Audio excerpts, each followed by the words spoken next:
Вітаю, друзі. Ну що, давайте поговоримо про важливі речі. Поговоримо, що відбувається в Верховній Раді, як долати цю кризу, якщо вже є деякі інсайди, які, кажемо зразу, не налаштовують на позитив. Поговоримо, чому Зеленський перейшов від шантажу фронту до шантажу побиттям депутатів. А поговоримо про вимоги Путіна, їх абсурдність, про війну в Ірані, як вона впливає на Україну, та про багато іншого. Про все це ми будемо говорити сьогодні з політологом, політичним оглядачем і викладачем Євгеном Магдою. Пане Євгене, вітаю вас. Вітаю, слава Україні. Героям слава. Пане Євгене, скажіть мені, будь ласка, до речі, що на ви, ну гаразд, з великою повагою.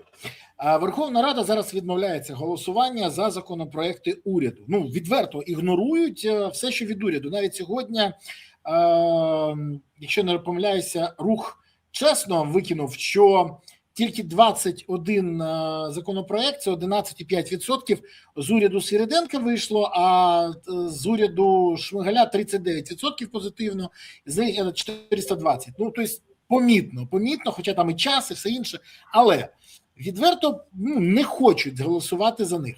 В мене зразу з'являється запитання. Ну, по-перше, декілька депутатів від «Слуг народу», не домовляючись сьогодні в спілкуванні, мені сказали, що раз Зеленський, Свириденко, Марченко і Пишний підписали щось з МВФ без узгодження з Верховною Радою і з депутатами, то нехай вони голосують, бо вони підписують, вони такі лайняні ці домовленості, а ми повинні виконувати.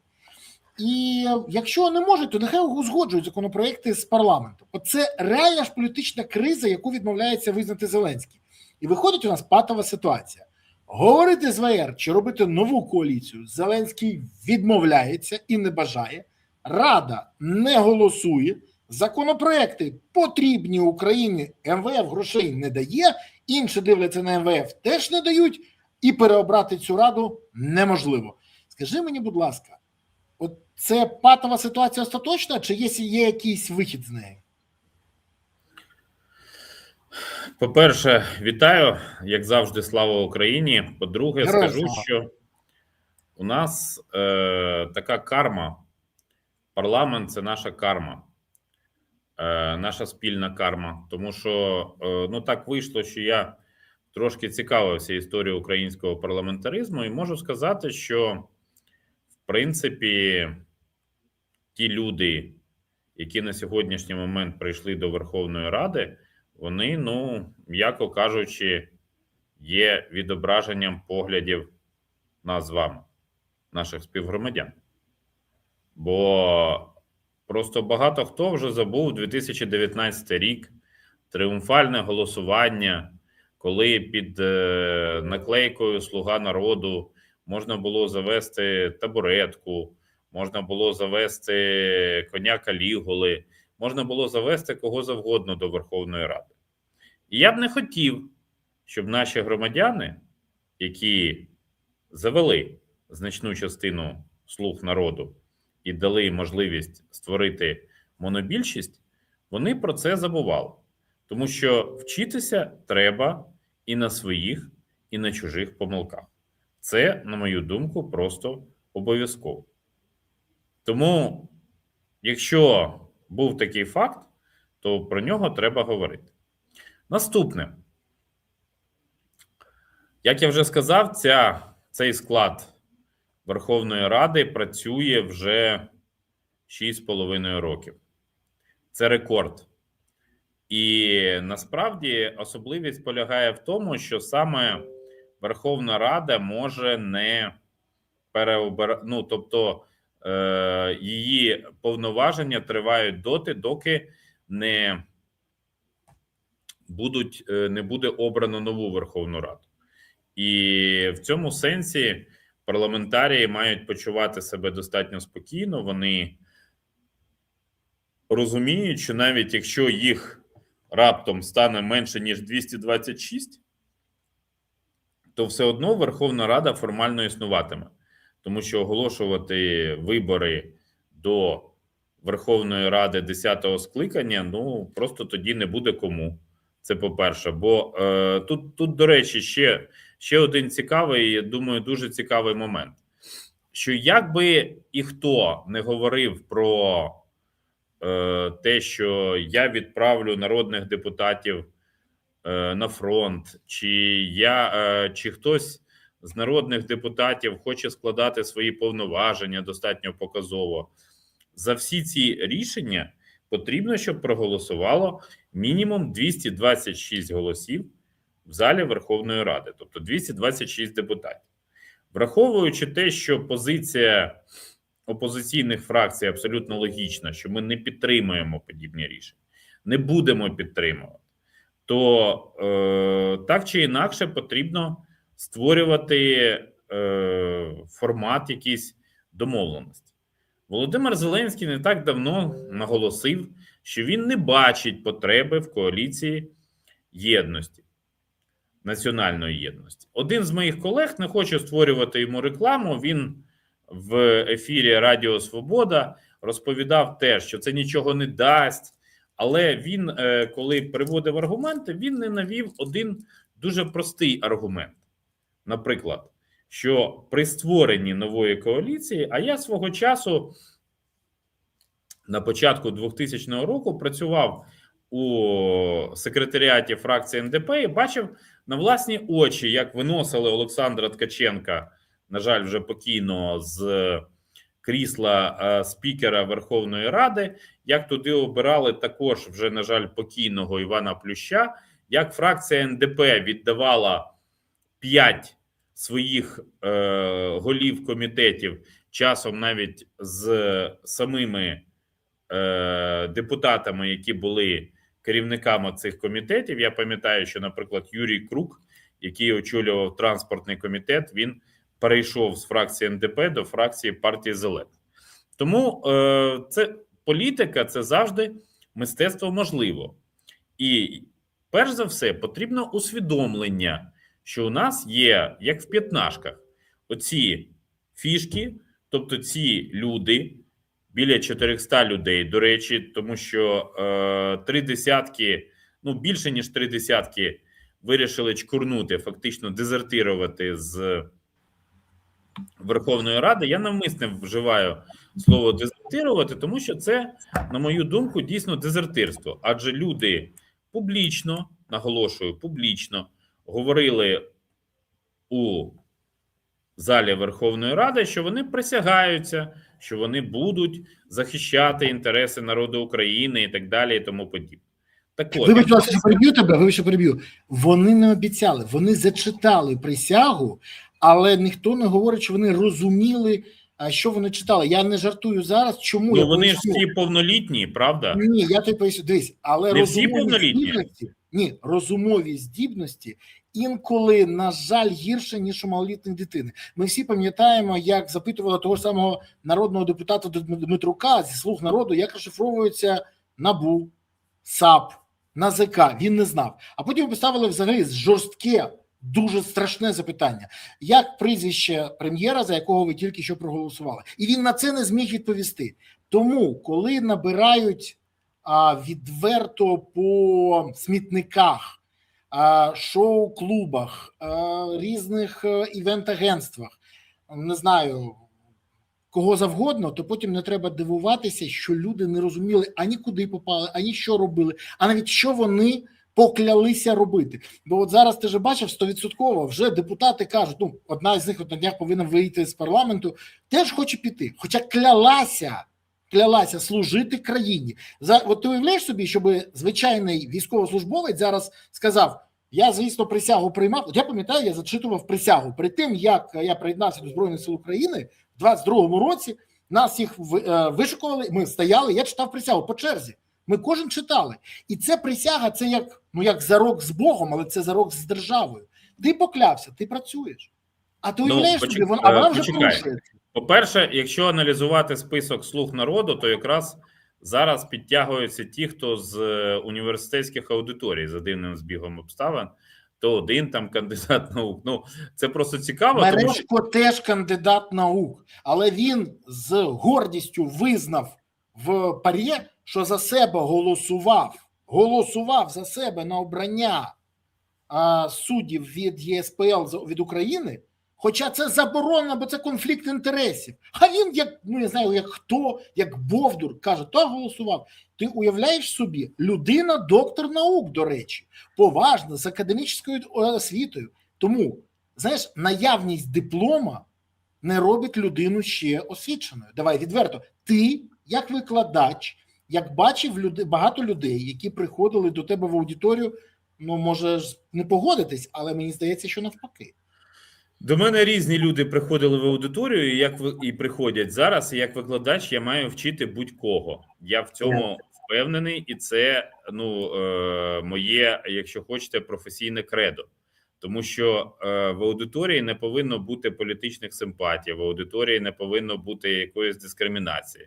Має бути нормальна робота. Так от, просто у нас є, не просто ж є набір депутатів, як там набір олівчиків чи фломастерів, да, що ми можемо якісь кольори поміняти. До речі, зверніть увагу, що в Молдові, де вже другий раз поспіль партія ПАС отримує теж більшість в парламенті, тобто більше ніж 50%, там не говорять про монобільшість. І в Грузії, де грузинська мрія, не говорять про монобільшість. Тобто у нас взагалі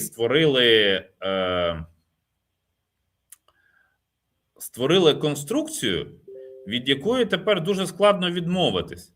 Коли, це як відомій фразі, як довго не кажи халва, а в роті солодко не стане. От як довго не кажи монобільшість, то вона ж від цього не стане ефективно працювати.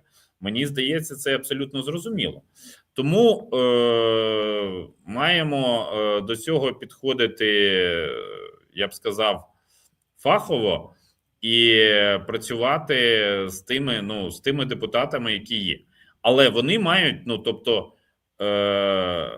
один з перших кроків – це те, що фракція «Слуга народу» не має імітувати бурхливу діяльність, а визнати, що відпустити тих людей, які хочуть піти, зрозуміти, що у неї менше, ніж 226, і почати переговори про створення нової коаліції, іншої коаліції, з перерозподілом кадрових портфелів в парламенті, з перерозподілом кадрових портфелів в уряді. Я вже не раз, не два, не 10, мабуть, говорив, що я не за те, щоб я розумію, що не може бути, наприклад, Петро Порошенко чи Юлія Тимошенко зараз прем'єр-міністром. У Зеленського це просто викличе такий фізичний стан, що ми будемо всією країною переживати за його здоров'я.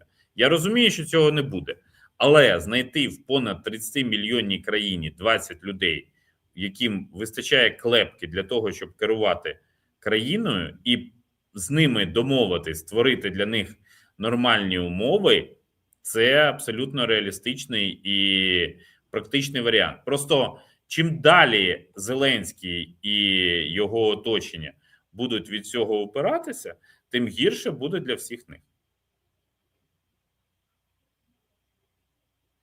Дивись, я так слухав, задумався і скажу, я не маю чого тобі опанувати. Взагалі, це потрібен якийсь конфлікт, але я погоджуюсь зі всім на 100%.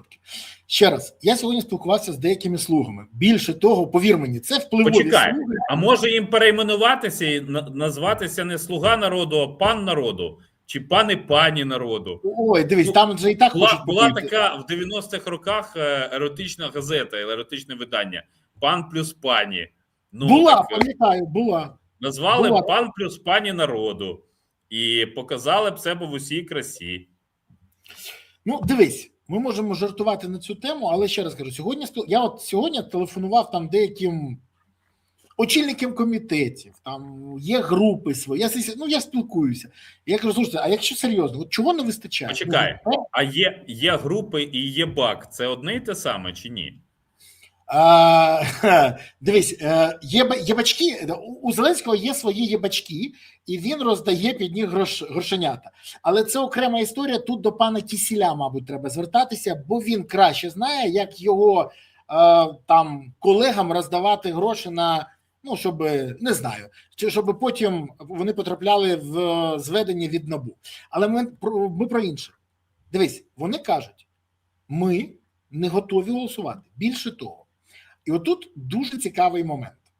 Інформаційний простір зараз наповнили погрози пропагандонів Банкової, побити нардепів та повідомлення про те, що вони бояться і не прийдуть до ВР. Так от, декілька людей з «Слуг народу» сказали, я це почув, що вони прийдуть і показово будуть голосувати за щось, окрім законопроєктів уряду.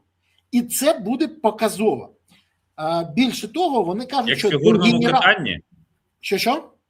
Показові виступи, як в фігурному катанні? Може, насправді... Але почекай, це дуже цікаво. Я хочу процитувати одного з них, де генерати Зеленського, намагаючись залякати депутатів «Слуг народу», дискредитують свого власника, а ми на це не реагуємо.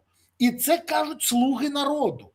Ти розумієш ставлення самих «Слуг» до цього? Це конфлікт, це реальний конфлікт. Євгена, це ж не те, що, знаєш, там, ну, ми припускаємось, може вони щось там. Ні, в них це прямо. І дивись, спочатку Зеленський лякав «Слуг» фронтом і розпуском ВР. Це не спрацювало. Тепер лякають фізичним насильством. Теж не працює. Завтра у ВР будуть... До речі, там вже є план, заздалегідь розповідаю, ті, хто буде у відрядженні, ті, хто буде зараз захворів або ще щось, там є таке. Ти знаєш, не гірше за мене. Там. От їх назвуть, що вони перелякалися. Їх назвуть, що вони перелякані. І це вже знають навіть «Слугах» і обговорюють. Говорять, ну це ж маячня. Ну що ви робите? Але ж коли влада вирішила полити когось лайном, вона не зупиняється. Найцікавіше, президентські посіпаки вирішили президентську фракцію обмазати лайном. Неймовірне шоу. Але дивись, що у мене... Ні, почекай, мене як науковця в цьому питанні цікавить один момент. А от зараз там проявляється якась... Суб'єктність, точно. Суб'єктність, я скажу, не є. Проявиться вона на те, щоб набрати 226 сукупно, 226 з 40, з 400, перепрошую, і, наприклад, поміняти президію Верховної Ради. Ти будеш сміятися, ми про це зараз поговоримо, але наступним питанням. Бо у мене такий інсайт, який розриває всіх. Повертаючись все ж таки до свого питання. Секунду, прошу, тільки здай відповідь. От що у мене можуть знайти рішення, чи й далі будуть тривати це політичне шоу з залякуванням, гучними заявами. І це реально шоу, це ж звичайний сітком. Країні, ми ж бачимо, яка б'ється за виживання. Почекай, людям не смішно. Ти бачив, що сьогодні у Львові було? Що в Івано-Франковській було? Що в Вінниці було? Ти бачив, що там було? Це взагалі не смішно. А у цих шоу вони б'ються. То я хочу тебе запитати, Зеленський може схаменутися і почати ставитись до парламенту як до парламенту, чи ця криза буде заглублюватись? Я поки не бачу у нього готовності йти на якісь поступки, чесно. Ну от він продовжує жити в ілюзії, що зараз 2019 рік, хоча вже давно 26. І треба чесно сказати, що на президентство Зеленського випали найважчі випробування серед всіх українських президентів. Це абсолютно правда. Незалежно від мого до нього ставлення, від того, що я не є, не був і не буду виборцем Зеленського. Але ці випробування, вони з одного боку його десь змінили, але процес еволюції, він не став, я б сказав, незворотнім. Тобто він... відверто, він був найбільше непідготовлений. Я погоджуюсь з тим, що ти кажеш, що на нього випало найбільше випробування, але він і найбільш непідготовлений до них. Так, бо він же прийшов, ми ж всі пам'ятаємо, що в 19-му році він прийшов на позиціях людини, яка всіх висміювала. Політики ж теж ходили на концерти вечірнього кварталу, реготали з усього цього. Тобто він був абсолютно тефлоновий в 19-му році. А зараз він не тефлоновий. Зараз він нагадує чавунну пательню, яка хоче всьому світу показати, що вона індукційна тефлонова, але це не зовсім так. Я б сказав, зовсім не так. І це, ну, речі, які, в принципі, як мені видається, для нього, ну, варто було просто, але, знаєш, більше місяця тому, ще коли, ну, там вирував Міндічгейт, все, і коли шурму там знайшли в Європейському Союзі, запитали, тобто, і хтось, чесно, не пригадаю, хтось в Фейсбуці написав, а серед оточення Зеленського є хоч один не корупціонер? Вони ж приходили, приходили з тезою, що це будуть нові обличчя, а виявилося, що це старі сраки, які крадуть так, що аж піджаки загортаються. Звук, Слава, ми тебе не чуємо. Так, я говорю, по твоєму вислову можна вивчати анатомію слуг народу, але там не так багато з складових. Друзі, я хочу до вас звернутися. Я дуже радий, що ви дивитесь зараз, і хочу попросити про підтримку. 23% поставила вподобайки, і 1500 дивиться, 23% з них поставили вподобайки. Я вам щиро дякую за це, я порахував тільки що. Але ж давайте інше підтягнемося. Каналу потрібна ваша підтримка. Допомагайте каналу. Покажіть, що вам це важливо, цікаво. Ми цінуємо вашу підтримку, тому ставте вподобайки, лайки, файники. Неважливо, як ви їх називаєте, але важлива ваша реакція. Я вам дякую за вашу активність. Не будьте як слуги, будьте як громадяни України. Це важливо.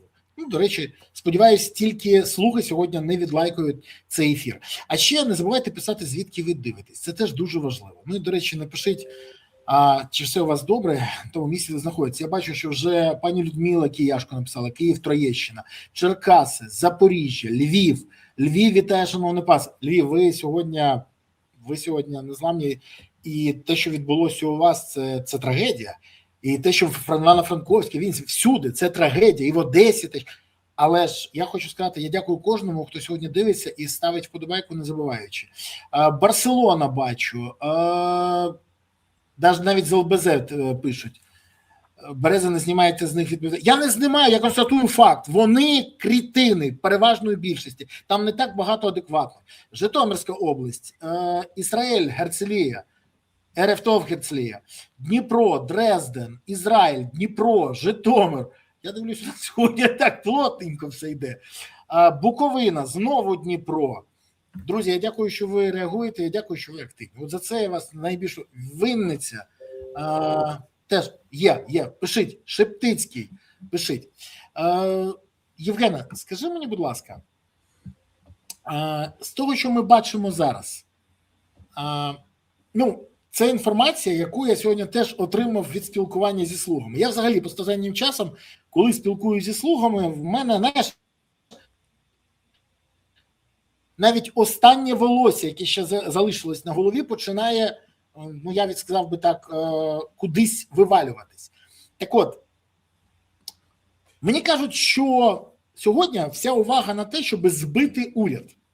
Вся увага на Свериденка і уряд, хоча всі розуміють, що вони номінали і банально виконавці волі команд Зеленського, який і далі ментально не змінився і не став компетентним в державному управлінні. Просто він їм командує алга, і вони алга. Він їм командує, підписуємо, і вони підписують. Він їм каже, треба робити отак. Вони роблять. При тому, що у нього не знань немає, ні досвіду, ні розуміння. Ну от така ситуація. Таких обрали, ти правильно кажеш, з людей не треба знімати відповідальність. І от шоумен керує ноунеймами. І тому схоже, що хочуть, дивись, це уважно, це сьогодні підтвердило декілька людей, хочуть збити цей уряд, до якого в мене, до речі, теж немає жодної краплі поваги, та через ротації на посад, наприклад, Стефанчука в прем'єри, а на посаду голову Верховної Ради Арахамію, і в Кабмін ще декілька своїх. Як ти ставишся до подібного сценарію, вирогідного? Наскільки ти його оцінюєш взагалі ефективним? А Арахамія може через це пообіцяти, Рада буде знову працювати як зелений принтер. Хоча в це, мабуть, ніхто не повірить. Так, якщо він стане спікером парламенту, як же він буде їздити Ну, як парламент буде працювати, коли він буде їздити на переговори? А йому це треба для іншого. Уяви собі, що в якийсь момент Арахамія стає головою Верховної Ради, Володимир Олександрович каже, мене всі зрадили, я йду. Я втомився, я йду, і Арахамія стає виконуючим обов'язки який, президента. повір мені, підпише будь-що без жодного навіть стримування. Ну, тому що людина не народжена в Україні, не живе Україною, не буде жити в Україні. Взагалі про Україну думає виключно як про територію з кормовою базою. Тому для мене тут взагалі ніяких нюансів немає. Я розумію, що це Рада може не піти, Зеленський повинен розуміти, чим це чревато для нього. Але наскільки ти реально вважаєш цей сценарій можливий, чи це тільки бажання окремих людей, які ніколи не стануть реальністю? Я просто поки не бачу, як зібрати 226 під будь-яке рішення подібне. Ну, тут же ж має бути 226 під одне. Ну, я в це почну про це думати, коли буде 150 голосів за те, щоб внести в порядок денний недовіру уряду Свириденко? Ні, і про звіт уряду Свириденко. До речі, можна почати з простого затвердження програми уряду, тому що уряд Шмигаля працював найдовше в українській новітній історії без своєї програми. Уряд Свириденко так само працює без програми. Ми просто не знаємо, куди ми рухаємось. Тому може бути, в принципі, дуже багато різних речей. Відтак, коли буде спочатку 150, які будуть вимагати програми уряду, коли будуть вимагати звіт Стефанчука, тому що не можна поставити питання про відставку спікера парламенту без його звіту. А чому ми маємо Стефанчука зробити спікером Верховної Ради? Давайте зробимо Разумкова. Він теж був спікером, у нього теж є спікерський досвід.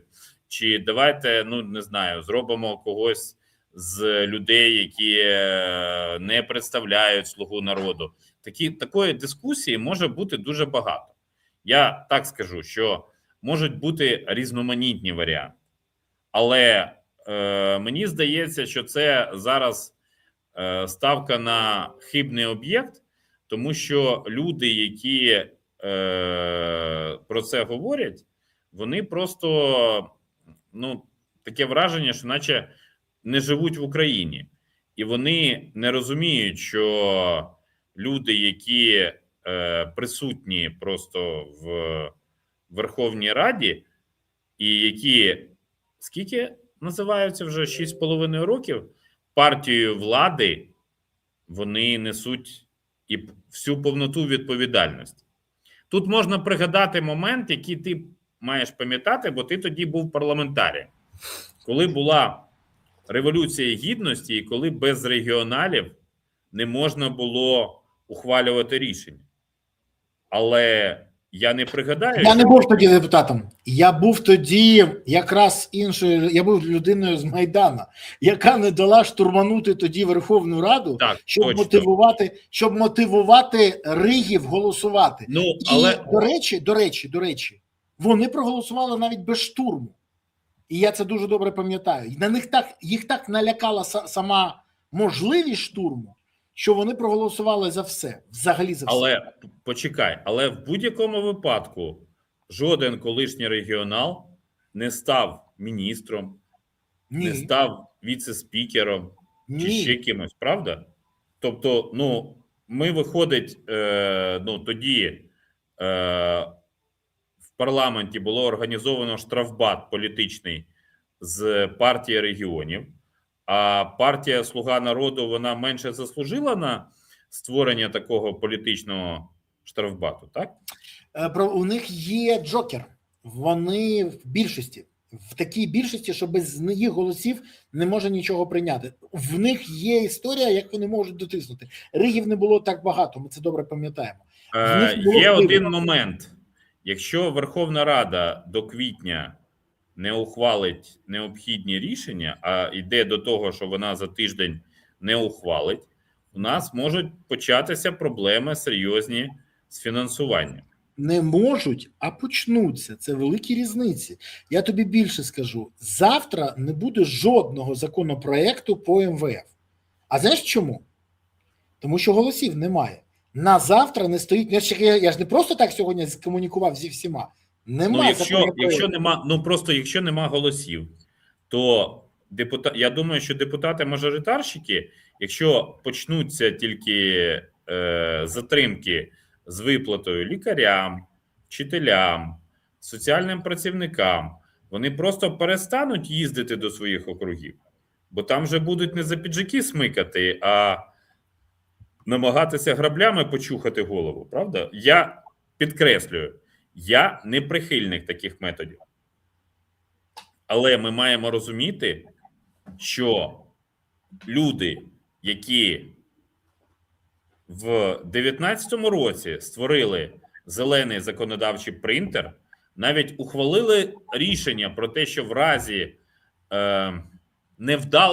невдалої спроби імпічменту голова Верховної Ради має вибачитись перед президентом і багато чого іншого, тільки за дивним збігом обставин не замінили депутатську присягу тим, щоб цілувати пантофлю Володимира Зеленського. То вони мають усвідомлювати і глибину своєї відповідальності. Бо без усвідомлення цього нічого, я як викладач скажу, що якщо людина не готується і не отримує незадовільну оцінку, то тоді виникає, якщо вона раз заховалась за спинами, два, третій раз списала, то вона буде почувати себе, приблизно як нинішні представники «Слуг народу», правда? Вони що, обурені, що їм конверти перестали давати? Так... Будь ласка, але ж ця фраза «конвертний геноцид», це ж не журналісти вигадали і не опозиція, це фраза, це цитата від «Слуг». Вони вважають, що зараз відбувається конвертний геноцид. Пам'ятаєш цей старий анекдот? Льву м'ясо не докладають. Так докладаєш оцю історію. Тут так само. Так, якщо вони говорять про конвертний геноцид, то хай подивляться по реєстрах власності за ці 6,5 років, хто з представників формально існуючої, це називається більшість паперового тигра, тому що на неї ніхто не зважає. Хто що набув не від слова набу, а від слова придбав. Хто що купив, і хто там на маму, на дружину. Ці всі фокуси в цивілізованому світі вже знають дуже давно. Тому тут це речі, які не прокатять. Не сперечаюся з тобою, погоджуюсь на 100%. Тому я пропонував би почати з перейменування фракції пани народу, пани з народу, а вже потім рухатись в цьому напрямі. Україні ще рік-два доведеться пожити в нинішньому воєнному режимі. Про це пише РБК з посиланням на депутатів. Вони кажуть, що спочатку дуже були великі сподівання на переговори. Я не знаю, ще раз кажу, в мене великі сумніви в розумових здібностях цих людей. Які могли бути сподівання, не знаю, але вони сподівалися. В них була ейфорія, потім, кажуть, побачили, ні, нічого з цього не буде. І скажи, будь ласка, але ж і плану, як Україні вистояти 2 роки, просто банально немає. А Зеленський далі не комунікує ані з депутатами, ні з ким іншим. Тож в нього там є ця тусовочка Андрюша, Літвін, ще пару людей, все. Баканов, до речі, той же самий, ще декілька людей, і все. Це говорить про те, що ніхто з влади не планує раніше, ніж за 2 роки стабілізувати фронт і тим примусити Путіна до припинення війни. але чергова ж двушечка буде йти на Москви. І, до речі, це співпадає з тим, що кажуть в Європі, що Україні би ще 2 роки повоювати, щоб Європа встигла озброїтись і підготуватися до війни з Росією. А взагалі, як нам вистояти без плану, який може нам допомогти? Бо єдиний план, який влада сьогодні демонструє, ну це ж правда, нам би день простояти і нічку протриматися. Перше, я не вірю, що Європа за 2 роки підготується до широкомасштабного вторгнення. Це раз. По-друге, з огляду на поведінку Трампа, дійсно агресія проти країн Балтії, причому така, яка ставить на меті не захопити повністю країну, а швидше продемонструвати, що НАТО не гравець. Продемонструвати, що, і я про це, в принципі, говорю вже, на жаль, не перший рік, що Україна ціною життів своїх громадян нашим західним партнерам дарує можливість готуватися. Вони нам без їхньої допомоги було б надзвичайно важко. Але вони надають Україні допомогу, але не змінюють себе. І це, я розумію, що людям, які живуть зараз в Європейському Союзі, дуже складно підтримати політично, електорально. Отут є пропозиція перенести в Херсон роботу Верховної Ради. Вона, в принципі, правильна. Я завжди казав, що, наприклад, якби переговори проходили на лінії боєзіткнення без оголошення припинення вогню, то вони були б набагато більш результативними, ніж в Майамі, звідки українські представники нічого, крім засмаги, не привозять. І просто пуля, яка потрапляє в дупу, змінює багато що в голові. Ну, і наші європейські партнери, вони продовжують мислити, ну, на жаль, в категоріях мирного часу. Вони їх не навчили уроки Другої світової, коли вони здали Чехословаччину Гітлеру для того, щоб йому кинути кістку, а потім з'ясувалося, що він не давиться, а навпаки переозброюється і готовий йти далі. І вони, допомагаючи нам, справді Україна отримала безпрецедентну допомогу, але це все витратні матеріали, гроші, боєприпаси, зброя, якої Україна ніколи, ні за Байдена, ні тим більше за Трампа, не отримувала стільки, щоб добитися перелому у війні. І ми, Україна насправді в нинішній ситуації, от я перед нашим ефіром, у мене був ефір на Апострофі, і мене ведуча Тетяна Іванська питала, що маємо робити ми? Кажу, ми маємо покладатися на себе, ми маємо зміцнювати зсередини. Чи ми віримо, що буде відбудеться диво? Ну, легше вірити в диво, ніж робити конкретні речі. Але, насправді, те, що зараз відбувається, це для нас серйозне випробування. І, знаєш, я скажу так, що ніхто, напевне, не може сказати, як будуть воювати країни Балтії, чи Польща, чи ще хтось, якщо війна прийде в їхній дім. Але у мене є велике питання до того, чи збережеться інституційна єдність НАТО, чи будуть люди там, які ухвалюють рішення, говорити про необхідність підтримки один одного, чи не почнеться розшарування, чи не скаже Трамп, я не буду виконувати Вашингтонський договір 49-го року, бо мені було тільки 3 роки, коли його підписували. І таких, якщо... Я думаю, що він, на жаль, сам це знає, бо він живе в полоні власних уявлень про те, що відбувається, і це дуже, дуже велика проблема. Друзі, я дякую вам за що ви пишете, що ви підписуєтесь, що ви ставите вподобайки, коментуєте. Це важливо. Я щиро вам дякую за це. Сподіваюся, що ви коректні і вічливі, бо я бачу, що дехто починає там ну не дуже коректно писати. Він відправляється миттєво в бан. І я от дуже не люблю, коли ми там хтось починає писати: от чому у вас ти? Чому у тебе мікрофон погано працює? Ну так у вас працює колонки, а не мікрофон. Все іншим нормально.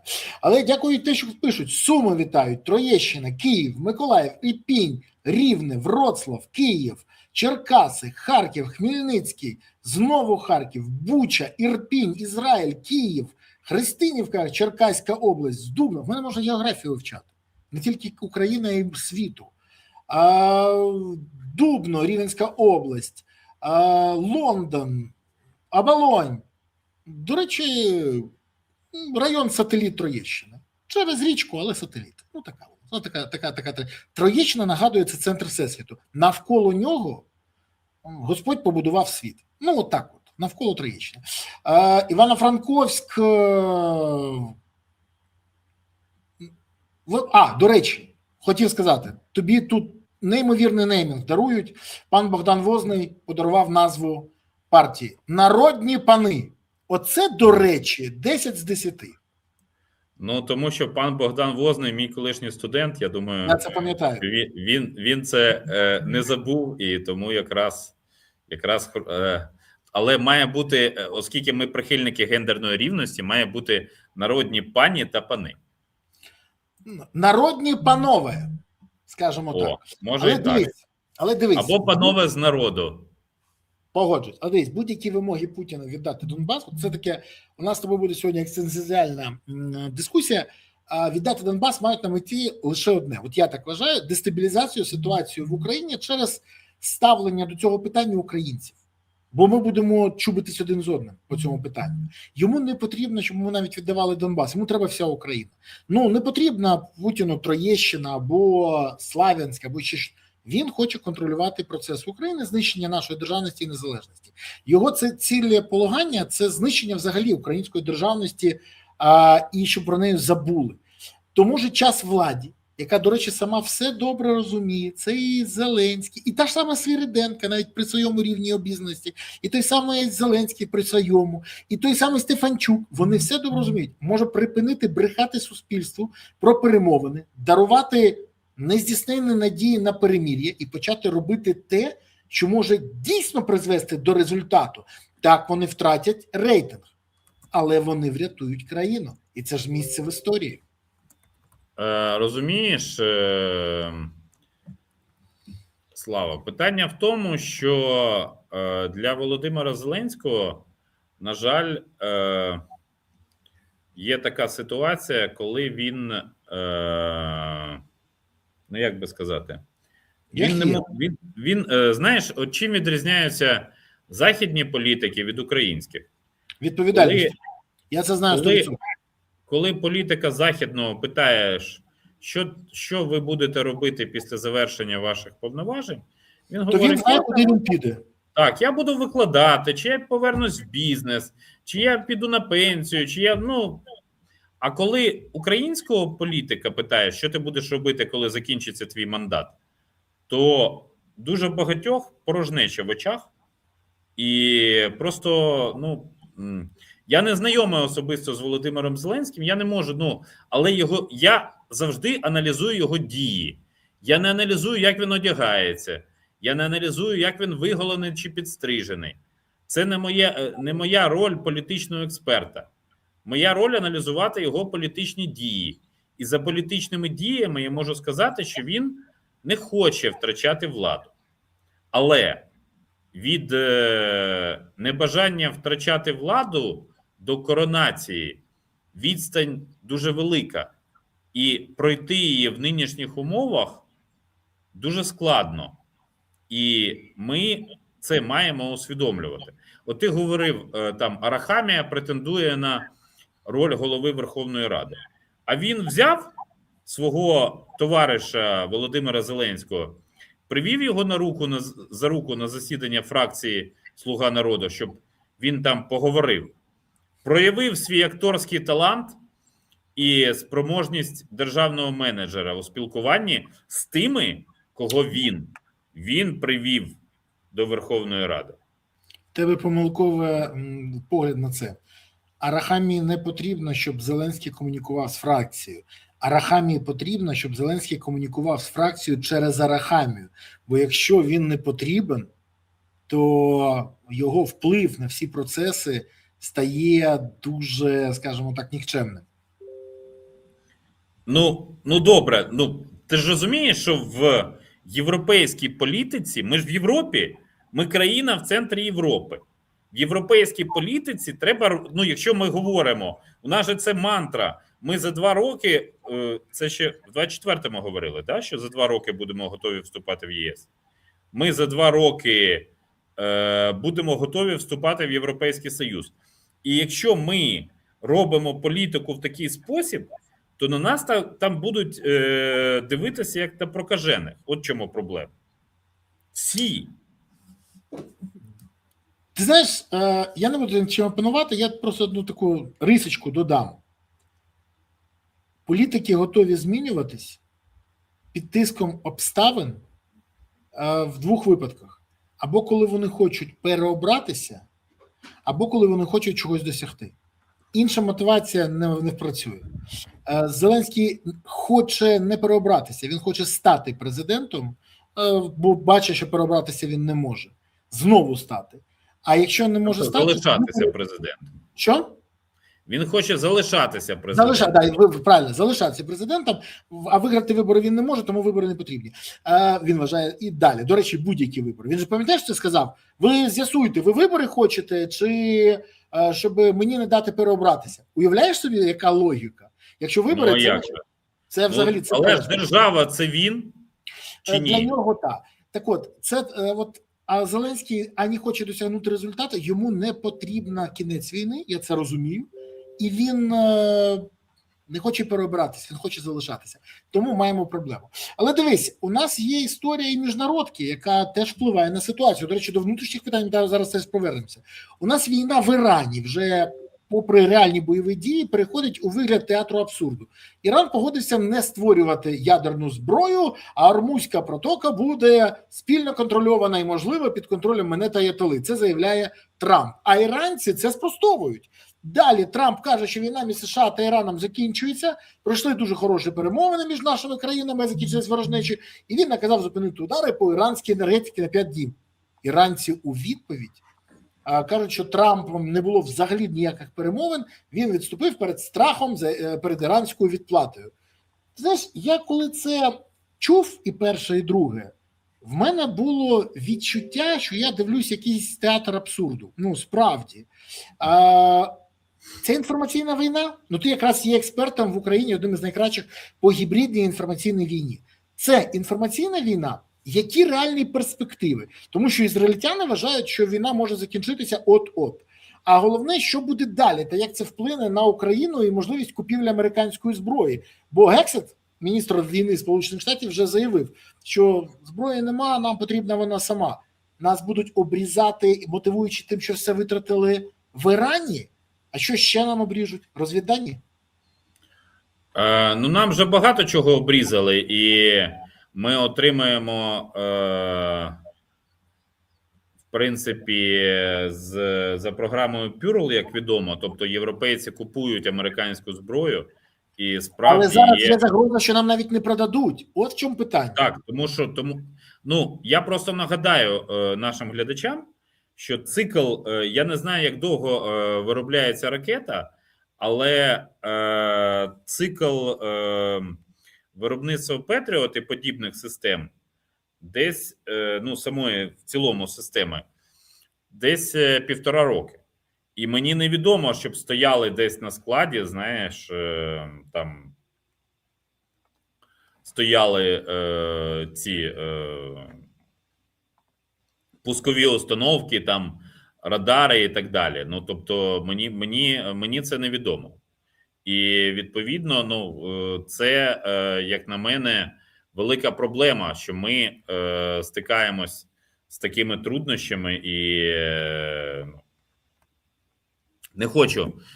не хочу пробуватись в ролі військового експерта, бо я таким не є.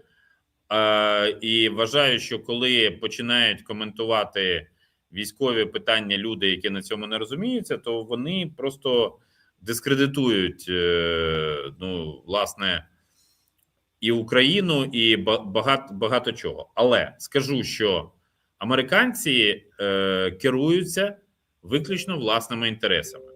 Європейці змушені, наголошую, змушені частково враховувати інтереси України, але процес ухвалення рішень в Європейському Союзі, він є таким, що дуже і дуже, ну, на це складно дивитися, як вони довго його ухвалюють. Я дивлюся, що тут в коментарях питають, чи Навроцький підтримав Орбана. Так, підтримав. А Тому от секундочку, раз ти перепригнув до наступне питання, я тобі зразу поставлю. Дивись, але не лише Навроцький підтримав. Навроцький, більше того, ти бачив, як він звернувся до журналіста? Пан редактор, я президент, і я знаю, що робити. Це, пане редакторе, це в Польщі звичайно, да, стандартне звернення до журналіста. Тут, але ні, питання ж в іншому. Це ж було, я президент, Міша. Міша, я президент. Ну це ж було один в один. Більше того, давай далі. Трамп виступив, підтримав, записав відео. Але, до речі, дуже цікава ситуація. Як тільки Трамп записав, то рейтинг Фідесу, який до того зростав, обвалився знову. От зразу після, це неймовірний результат, вважаю, що треба ще одне відео. Тоді результат буде ідеальний. Але підтримав Бібі Нетаньяху. І я, до речі, розумію, чому. Він зобов'язаний Орбану, Орбан підтримував його особисто, ми це пам'ятаємо. Плюс йому телефонує Дональд і каже: Бібі, Бібушка, ну я ж тобі зараз допомагаю. От давай ти мені теж не ламай цю картину. Підтримай. Ти говорить, та ну мені зараз це не народ. Підтримай, Бібі. І Бібі, як політик, приймає політичне рішення. Йому це вигідно в цей момент. І він приймає. Хоча в Ізраїлі через це зараз, ну скажімо так, ну дуже обурлива реакція самих ізраїльтян. Далі, Венс їде до Угорщини і буде особисто приймати участь. Я не буду здивований, якщо зараз прокинеться Ілон Маск і теж якось включиться. Марі Ле Пен вже заявила про підтримку Орбана і каже, що вона його добре розуміє. Скажіть, будь ласка, що ми бачимо? Старі політики роблять новий союз? Чи що це відбувається? Я зараз скажу непопулярну думку, бо у нас на сьогоднішній момент часом превалює ідея про те, що 12 квітня пройде голосування і все. Я думаю, що це не так. Тому що в Угорщині, ну, по-перше, кампанія йде антиукраїнська і антиєвропейська, у всякому разі, бордова і меседжева з електоратом Орбана вже йде кілька місяців. Я думаю, що більше, ніж півроку. І це треба розуміти. Більше, вона більш тривала. По-друге, там десь 40% за партійними списками, 60% за мажоритарними округами. І Орбан сам наголошував, що він ці округи нарізав, так би мовити, ледь не власноруч. Далі. Там дуже і там непроста система, там ще квоти, там багато чого є, там дуже складна система. Петер Мадяр, який головний конкурент Орбана, ну він вихідець з Фідеса, тобто він, ну, в принципі, людина, яка, я не думаю, що він просто може розвернути Угорщину на 180 градусів. Це, ну, на сьогоднішній момент неможливо. І Орбан з політики не зникне, навіть якщо він перестане бути прем'єром. Але ми бачимо зараз в Угорщині дуже цікавий момент. Ми бачимо, що відбувається в європейській країні-члені Європейського Союзу і НАТО, де влада може дозволити собі діяти авторитарними методами. Я б сказав, копіювати російські методи. І Брюссель, ні штаб-квартира НАТО, Ми чули, щоб Рюте сказав: Віктор Орбан, бразе, ти там не пустуй. Ні, Європейська комісія, вона як Токайського в рот набрала, вони мовчать для того, щоб їх не звинуватили у втручанні в вибори. Але анекдот в тому, що їх Орбан все одно звинуватить у втручанні в вибори, якщо він програє. Це зараз, як то кажуть, запам'ятайте цю фразу. Тому ми маємо розуміти, маємо усвідомлювати, що нам у відносинах з Угорщиною треба будувати меседжі. Ну, по-перше, я абсолютно серйозно пропонував, що має бути не президент реагувати на живіт Орбана. Він що, говорить про конкурс чоловічої краси чи що? Ні. Просто команда Орбана і там росіяни, і там хтось нещодавно писав, здається, Дмитро Золотухін, що там американський такий відомий своїм цинізмом політтехнолог Бірнбаум теж там працює на Орбана. Тобто у Орбана грошей для того, щоб це все наймати, достатньо багато. І він зараз він будує логіку, щоб як такого набігання на фініш, для того, щоб ті, хто має сумніви, вони робили вибір на його, за нього голосував. Якщо він збереже посаду прем'єра, то гострота дискусії зменшиться. Але нам треба сказати, а що ми пропонуємо? Ну, тобто, в чому наше, ну, наприклад, які речі ми робимо? Там відкриємо кафедру угорської мови і літератури в університеті імені Шевченка, чи гарантовано будемо купувати 100 тисяч пляшок токайського вина. Ну, я зараз фантазую зі стелі, але якщо ми не робимо щось, що післязавтра, не завтра, а післязавтра, то ми опиняємось в програшній ситуації. Дивись, є ще один момент. Я би не сказав, що у Орбана абсолютно нема шансів на перемогу на цих виборах. І це треба розуміти. А ще є один момент, про який у нас багато хто забуває. Там не тільки дві партії балотуються до парламенту. І якщо так, Орбан і його, скажімо так, однодумці з інших партій, а там є партії-сателіти, бо вони якраз працюють з різними цільовими аудиторіями, давайте теж, перемагають, от тоді у нас величезні проблеми. І коли ти кажеш про округи, я уважно слідкую за тим, що там відбувається, ну це не найкраща історія. Плюс ще один момент. Уяви собі, що Мадяр виграє. Ти правий на 100%, Мадяр не буде змінювати кардинально. Більше того, як він вимагав розірвати відносини з Україною, поки Зеленський не вибачиться, показує, що він класичний політик, який грається зі своїм електоратом. Тому тут це треба розуміти. Він краще Орбана для нас, це зрозуміло, але теж не буде дуже солодкою конфетою. Так от, тут питання. Наприклад, Мадяр переміг. А скільки часу буде формуватися уряд? А коли він затвердиться? Це щоб для розуміння, коли може бути розблоковані ті 90 мільйонів, які нам потрібні. Тут теж все не дуже швидко і просто. Мільярдів, Слава. Вибачте, 90 мільярдів, да, мовка по Фрейду. 90 мільярдів. Тому я б не дуже сподівався на цю історію, але про що я хочу сказати? Я бачу, що декільком ще політикам українським стало відомо від людей з європейським бекграундом, з Європи, про те, що уряд Угорщини разом з Орбаном планують дискредитаційний захід з використанням прізвищ українських політиків. І моє прізвище там може бути. Я зразу на це знаю вже заздалегідь. Бо європейські політики це не вітають.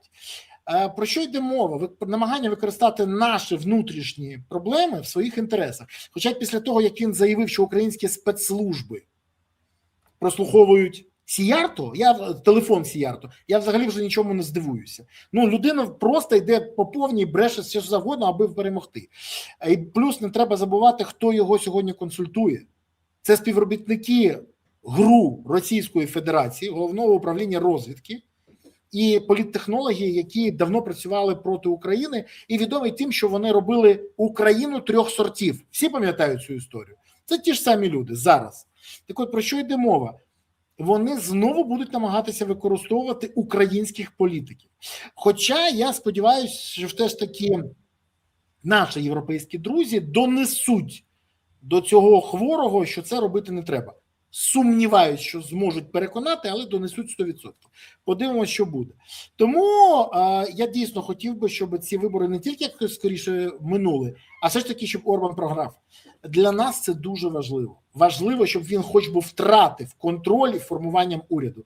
Бо інакше, ну скажімо так, це та сама паличка, якою тикати буде Трамп Євросоюз, а Путін в Україну. І я думаю, що це якраз відповідь на те, чому і Кремль, і Трамп намагаються зберегти для себе Орбана. Це подразник, який будуть використовувати в різних напрямках декілька політиків. Так, але знаєш, тут цікаво, тому що Трамп і Путін, вони то можуть конкурувати за вплив на Орбана, а є ще Сі, тому що Китай вклав чимало грошей в виробництво літієвих батарей, електромобілів в Угорщині. І він навіть приїжджав туди, ми пам'ятаємо це. Ну, протягом останнього року Орбан зустрічався із Сі, із Путіним, і з Трампом. Ну, насправді не так багато в світі політиків, хто мав такий, в принципі, формат зустрічі. Я просто за те, щоб ми не вважали, що його легко викинути і все. Це не так. Я погоджуюсь з тобою на 100%. Більше того, я розумію, що у нас, на жаль, багато людей живе в своїх ілюзіях, в уявленні того, що світ україноцентричний, і нам, те, що нам треба, це треба всім. Ні. Тому от ці програми, які ви дивитесь на цьому каналі, вони повертають вас до реальності. Багатьох дратує, особливо владу. Але якщо не казати про це, якщо не займатися просвітницькою діяльністю, ну ми далі будемо дивуватися, чому так все відбувається. Друзі, до речі, не забувайте, будь ласка, підписуватись, ставити вподобайки, коментувати, поширювати відео і бути активними на цьому каналі. Я щиро дякую, що ви дійсно сьогодні дуже активні, і це дуже приємно. Питаннячко для тебе. Скажи мені, будь ласка, от поки українські військові навчають військових країн Перської затоки відбивати дрони, успішно їх збивати, і, до речі, самі успішно збивають, факти підтверджені, то відбуваються дронові атаки по території України. І прильоти навіть у Львові. У нас все добре з власним відбиттям атак. Це ж не про ракети, а про шахеди мова. У нас сьогодні відбулися події, ми ж бачили це Івано-Франківськ, і Вінниця, і Одеса, і Львів, це ж, давай відверто, і Запоріжжя, до речі, і Дніпро. У нас от куди не подивишся, як ми продаємо досвід, от відверто, коли у нас такі трабли, до Львова долітають. До речі, це ж не перший випадок. Тиждень тому в будівлю СБУ потрапив шахет. І це зрозуміло. До речі, тоді в будівлю СБУ, а зараз по жилих будинках, по роддому, це ж навмисні удари по цивільній інфраструктурі. Ти ж, я думаю, розумієш, що тут існує складна ситуація в якому сенсі. З одного боку, територія України дуже велика, і росіяни не можуть накрити всі цілі зразу за один удар, як вони б в низці європейських країн могли зробити. З іншого боку, забезпечити всі абсолютно міста, обласні центри неможливо. Я вже сьогодні сказав, що не будучи військовим експертом, я не ризикнув брати відповідальність і говорити, що це було добре чи це було погано. Ні, не хочу. Просто нагадаю, що за словами Володимира Зеленського, зараз в країнах Перської затоки, скільки? Понад 200 наших фахівців, він говорив там. Для Сил оборони України, в яких понад 1 мільйон людей, як на мене, ця цифра не критична. Те, що у нас, на жаль, часом слова розходяться з ділом в питанні забезпечення ефективності протиповітряної оборони, ну, це момент. Я, наприклад, не знаю, звідки летіли шахеди, тому що, можливо, вони летіли із території Білорусі. Це теж окреме питання, бо від Львова до Білорусі достатньо коротка відстань. Росія здійснила, на мою думку, психічну атаку, тобто атаку насамперед на нашу психіку. І тому я не прихильник того, щоб ми зараз обговорювали, замість того, щоб висловити співчуття загиблим і пораненим, допомогти там, де ми можемо допомогти. Бо це, ну, на мою думку, на сьогоднішній момент єдина така позиція, яка може бути. Дивися, питання ж не в тому, що ми відправили туди людей. Питання в тому, що ми маємо підготувати значно більше людей. От в чому питання. Це ж не цих людей зняли не з ППО міст, цих людей зняли з фронту. Це з геть інше. Бо міста охороняє інше. Ти знаєш, це багатоешелонова оборона. Так от в мене питання було про це. Але дивись, тут не все так просто, як нам здається. От я уважно прочитав, що пише спочатку Умєров, а потім генерал-майор Сергій Кривонос. Дивись, пряма мова Умєрова. Розгорнуті підрозділи перехоплення для захисту цивільної та критичної інфраструктури на Близькому Сході. Також працюємо над розширенням зон прикриття. Розгорнули підрозділи в країнах Близького Сходу, а ВР приймала закон про направлення миротворчого персоналу в країни Близького Сходу. Генерал-майор Сергій Кривонос пише, що цікаво дізнатися назву миротворчої місії або документам, за яким Україна направила персонал, бо це жорстко регламентується законом. Знову нагадую. А якщо шахет впаде на голову, і як будуть пояснювати втрати за кордоном українського персоналу, і чи будуть виплати рідним, наприклад, чи вони у туристичній поїздці? Я пам'ятаю, як заходив в Ірпінь, мені сказали, ти будеш записаний в разі чого волонтер, тому що тобі і досі не акцептували ані ТРО, ані ДФТГ. От документи поки нема, ти волонтер. А вони хто? Туристи? Я задавався теж питанням, на якій правовій основі на цю тему в мене десь навіть в Фейсбуці була в коментарях дискусія.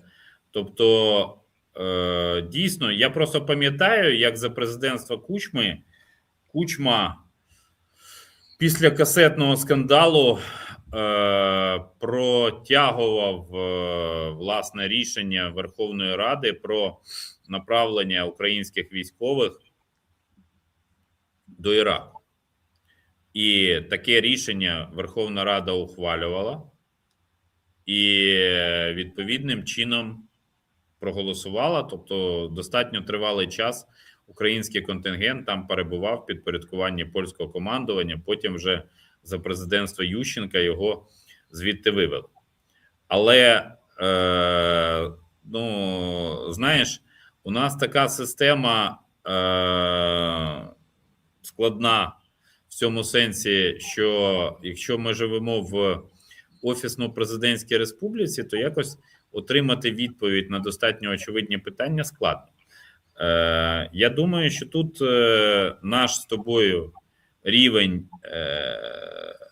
політичної представленості, він недостатній, а от депутатський запит, це було цікаво. На якій підставі на якій підставі понад 200 українських громадян, ми не знаємо, військовослужбовців чи ні, перебувають на сьогоднішній момент в країнах Перської затоки. Я думаю, це було б оптимальне рішення. Погоджуюсь з тобою, і мені цікаво, чому і досі немає рішення з боку Верховної Ради. Бо це в першу чергу... А вона ні за що не може проголосувати. Ні, почекай, це піклування про громадян України, які сьогодні доволі багато роблять. Це військові наші, це потрібно робити. І це робити, ну, якщо не можуть це зробити військові, хай збираються тоді депутати, і хай вони відправляються як експерти. Або хай голосують. Кожен повинен виконати свою роботу, відверто. От я вважаю, що тут якраз та сама історія. Але це повинно бути все узгоджено. Тому що у нас завжди відбуваються події, після яких ми вважаємо, що все унормовано, а потім з'ясовується, що ніфіга. І це величезна проблема. Сподіваюся, що так далі не буде. І от те, що ми озвучуємо, як мінімум підштовхне деяких людей підняти ці питання і не тільки підняти, а й проголосувати за це в Верховній Раді. Бо це, ще раз кажу, це питання піклування і про захист інтересів і майбутнього українців. Євгена, тобі хочу подякувати за сьогоднішнє спілкування, хочу подякувати тобі за те, що ти знайшов час і можливість і був сьогодні в ефірі. Дякую, тримаємося, все буде Україна. Дякую, ми переможемо, у нас немає іншого виходу. 100%. Па-па. Друзі, вам я хочу подякувати, що ви сьогодні були в ефірі. Хочу подякувати, що ви були з нами. Я сподіваюся, цей ефір був інформативний. Напишіть, будь ласка, я бачив багато хто компліменти писав Євгену Магді, пишуть, що люблять його в ефірі. Я вас розумію, я сам люблю його слухати. Тому і запрошую в ефір. Пишіть, наскільки був ефір цей інформативний, чи отримали відповіді на запитання, чи розібралися з цими питаннями. І не забувайте головне. Треба не тільки, так, те, що ви повинні підписатися, подобайку, ви все знаєте, ви і так. Але головне – підтримувати Збройні Сили України. Бо ЗСУ – це єдина сила, яка є запорукою того, що Україна є майбутнє. Є ЗСУ, є майбутнє. Не буде Збройних Сил України, не буде лише майбутнє, України не буде. Тому приєднуйтесь до ЗСУ, донатьте на ЗСУ, допомагайте ЗСУ. От якщо всі ресурси кидати на ЗСУ і справді допомагати, то все буде Україна. Дякую вам. Па-па.